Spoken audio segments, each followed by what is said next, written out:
तय हो गए हैं। अशोक जैन अब राजस्थान के मुख्य सचिव होंगे। इसका सरकारी आदेश जारी कर दिया गया है। ओम प्रकाश मीणा ने से उनका चार्ज अब ले लिया गया है। 1981 बैच के अधिकारी हैं अशोक जैन। 1983 में उनकी पहली पोस्टिंग बीकानेर में नॉर्थ एसडीएम के रूप में हुई। इसके बाद जैसलमेर के कलेक्टर रहे। चेडीए में कमिश्नर रह चुके हैं अशोक जैन और प्रदेश में मुख्य निर्वाचन अधिकारी की भूमिका को भी अदा कर चुके हैं। जैन यूडीएच के अतिरिक्त मुख्य सचिव भी रह चुके हैं। अशोक जैन का एक्सटेंशन दरअसल नहीं मिला तो सिर्फ 6 महीने तक के लिए वो मुख्य सचिव की भूमिका में होंगे और फिर जनवरी में रिटायर हो जाएंगे। तमाम बड़े अफसर इस लिस्ट में शामिल थे।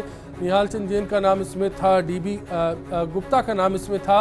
उन सबको क्रॉस करते हुए अशोक जैन को प्रत्याशित तौर पर उनके नाम का चुनाव किया गया है और अब अशोक जैन राजस्थान के मुख्य सचिव होंगे। ओपी मीणा से उनका चार्ज ले लिया गया है। सहयोगी वरिष्ठ सहयोगी मनु शर्मा हमारे साथ फोन लाइन पर है। मनु, किन वरीयताओं के आधार पर अशोक जैन का चयन हुआ होगा? देखिए, अश्विनी बताना चाहेंगे कि कई अधिकारी इस दौड़ के अंदर थे, जिसके अंदर सबसे ज्यादा जिनका नाम माना जा रहा था कि एनसी गोयल है और मुख्यमंत्री के काफी नजदीकी माने जाते थे।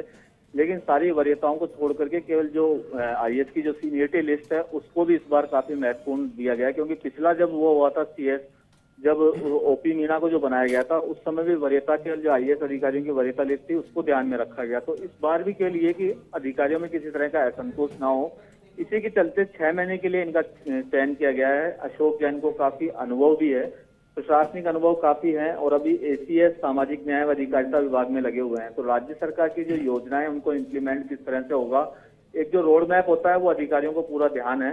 इस सबको ध्यान में रखते हुए अशोक जैन का नाम सबसे आगे रहा है।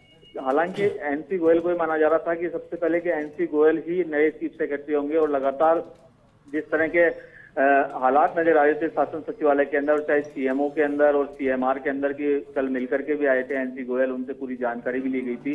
लेकिन कहीं ना कहीं इस बार इन सबको छोड़ते हुए मुख्यमंत्री वसुंधरा राजे ने वापस से वही जो आईएएस की जो सीनियरिटी लिस्ट है उसी को ध्यान में रखते हुए अशोक जैन को ये पद दिया है।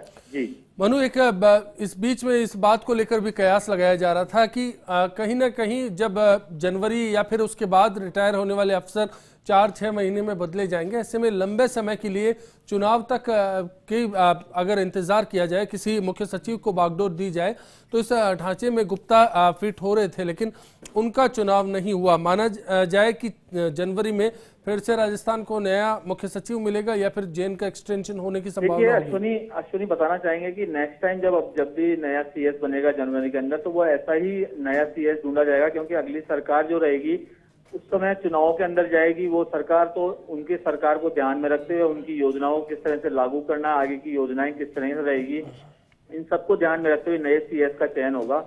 ये संभावनाएं कमी मानी जा रही है कि अशोक जैन को दोबारा से एक्सटेंशन मिल पाएगा। 6 महीने के लिए इनको बनाया गया। केवल एक ये कि आईएएस की जो सीनियरिटी लिस्ट है उसमें किस तरह का असंतोष ना हो, काफी अनुभवी है, बेसिकली राजस्थान के रहने वाले हैं, जोधपुर के रहने वाले हैं अशोक जैन। तो इन सब बातों को ध्यान में रखते हुए ही सबसे पहले अशोक जैन का नाम मुख्यमंत्री वसुंधरा राजे ने चुना है। ब्यूरोक्रेसी में अशोक जैन की भूमिका आने वाले वक्त में क्या हो सकती है? किस तरह से राजस्थान के अफसरशाही को वो कंट्रोल कर सकते हैं, संभाल सकते हैं? आने वाले वक्त में कलेक्टर एसपी कॉन्फ्रेंस के जरिए किस तरह से सुशासन का जो अमली जामा है सिस्टम को वो पहना सकते हैं? क्या सोचा गया होगा, ध्यान में रखा गया होगा उनके नाम के चुनाव से पहले? अशोक जैन की जो भूमिका है वो एक नरम ऑफिसर के रूप में माना जाता है। उनको किसी कड़क ऑफिसर और जिस तरह से अधिकारी बिहेव करते हैं वैसा नहीं माना जाता। तो ये अधिकारियों के साथ में मेलजोल करके और जितनी भी सरकार की योजना है उनको आगे बढ़ाने का उनका रोड मैप किस तरह तैयार होगा। सरकार ने जो एक कलेक्टर को एसपी कॉन्फ्रेंस के माध्यम से सारी योजनाओं को लागू करने की जो उनका फीडबैक लेने की योजनाएं हैं वो भी इसके बीच में होगी और उसके अंदर रोड मैप लेकर के उनसे अधिकारियों से काम करवाने का जो जिम्मा होगा वो अशोक जैन के ऊपर होगा। बहुत बहुत शुक्रिया मनु इस जानकारी के लिए। तो प्रदेश में ब्यूरोक्रेसी का चेहरा बदल चुका है। अब अशोक जैन राज्य के नए मुख्य सचिव होंगे। ओपी मीणा रिटायर हो चुके हैं, उनका से चार्ज लेने के बाद अशोक जैन को नई जिम्मेदारी सौंपी गई है।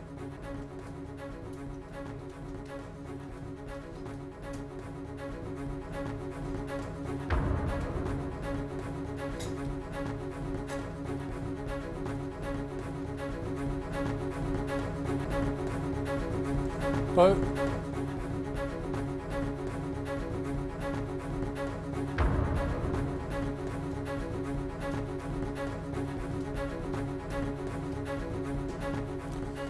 तो आपको बता दें कि प्रदेश में नए मुख्य सचिव के नाम का ऐलान हो चुका है। अशोक जैन राज्य के नए मुख्य सचिव होंगे। ओपी मीणा की जगह वो अब चार्ज लेंगे। सचिवालय में फिलहाल ओपी मीणा की विदाई का कार्यक्रम चल रहा है। वहीं अशोक जैन को बधाई देने का सिलसिला भी तेज हो चुका है। अशोक जैन को तमाम वरीयता के आधार पर इस पोस्ट के लिए मुख्यमंत्री वसुंधरा राजे ने चुना है।